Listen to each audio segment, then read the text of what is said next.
Ari Kriting menangis dicaci maki Nursyah. Ari Kriting sampai hari ini belum mendapatkan restu dari ibu mertuanya, Nursyah. Bahkan meskipun ia sudah punya anak dengan Indah Permatasari, hingga kini Nursyah masih sering menghina Ari Kriting. Terakhir, Nursyah menuding Ari Kriting menggunakan ilmu hitam untuk mendapatkan Indah Permatasari.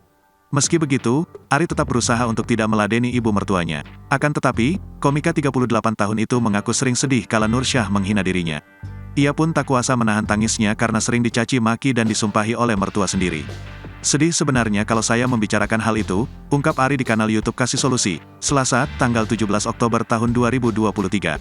Ari mengungkapkan perkataan yang diucapkan Nursyah padanya kerap kali tak bisa diabaikan. Dia bahkan sempat tak mampu menahan tangisnya ketika disakiti oleh Ibunda Indah Permatasari. Ia masuk di telinga pasti, namanya manusia. Diproses di otak dulu sebenarnya. Saya nggak segampang itu, nggak cuma masuk kuping kanan keluar kuping kiri, ujarnya. Nangis-nangis dikit pun ada, duh, sedih banget dikatain begini, tambah Ari.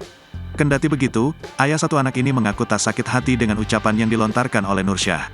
Alih-alih sakit hati, Ari mengaku masih akan tetap menghormati dan menyayangi mertuanya.